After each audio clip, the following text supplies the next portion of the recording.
Assalamu alaikum. Haray mi yuri kam fop la landi stay do jam. Alla taw hare do jam. Partage video maximum jamala gine mi tori ko mi jejion. Fewno ka fewndi de do. E ya on to senede lani gikari kaledi. E yi senede wulande de be fokintine. Awa mi andi nawno Mamadi Doumbouya o nawni o fokiti dabbo go lekki français. Be sikude onon on andata mais humpitama andama déjà hibe jabbede kadi meɗen préparade men jabbomo siko hôpital o jippori siko Élysée o jippori donc haray meɗen jabbade mo hare non mi andine hunde wotere fewdo ka fewdide ɗo armée on kadi hibe duwa famude ɓe ƴetta kadi responsabilité ji maɓɓe no ɓe wiiri noon no ɓe engagori noon e no ɓe déterminir noon ɓe waɗa golle maɓɓe ɗen Mamadi Doumbouya nde no yaltito o yoɓe waɗa golle maɓɓe ɗen yoɓe nangule ndi fop yoɓe nangule ndi haray ko ɗumi mari ko mi wiyata immoɗen en fop meɗen noon enen kadi waɗen alerte e armée on ko kamɓe woni patriote ɓe duwa ɓe sauvude jama lagine fewno ko lagine satti ɗo mbeɗe andi noon ko min ko wulde ɗo welata yimɓe ɓe ɓe par ce que ɓe famata souvent mi aray mi adresse o e jama o fiyo ɓe andu moƴƴa situation noon très compliqué par ce que fiyonnu mbuuɗi ala nini hay otoje ɗe ɓe okkitirde hiɓe retirude de joni noon confiance ala hande kadi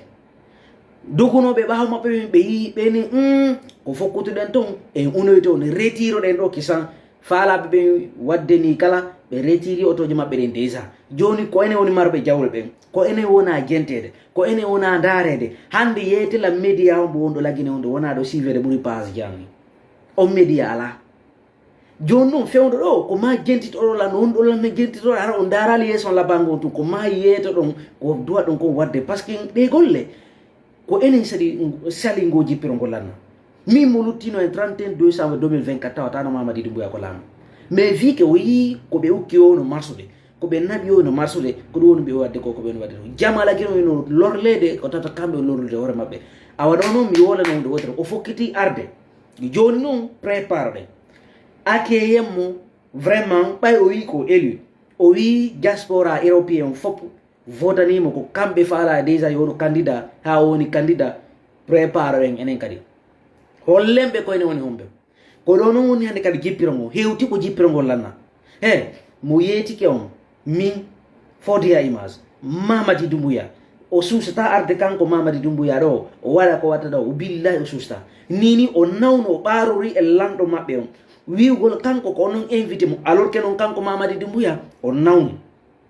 o dowa arde waɗa soin médico makko par ce que ndo yawno Singapour o wawali wadde opération makko on ɗon par ce que hari pression ɗuuɗi hoore makko tawi ko ma warta ko tension mo mari nawnare ko tata nde nawnata ko condamné donc c'est fini ko goɗɗo mayata il s'en fout o hajaka joni noon e yi mbuuɗi buyno réclamede ndi wonde disparu ɓe haalde 6 milliards o ɓen haalde ɓuuri ɗum joni noon ɓe addi Charles White ka crief fiyonu ɓe addiranmo ɗo par ce que ɓe faalamande kadi o mbuuɗi yalto ɓe guéri guereteɗe fof ɓe yiidi opérateur économique commerçant ɓe fof ɓe yiide muɗum patron ɓe fof ɓe yiide muɗum wonɓe ɓen fof Conakry alamo ɓe yettaki yoɓe hakki mbuuɗi ɗe circula par ce que ko mbuuɗi moƴƴinta mbuuɗi wota ɓe obligé ɗaɓɓoygol kadi nokku goɓe yaaɓe moƴƴina mbuuɗi joni noon fewdo ɗo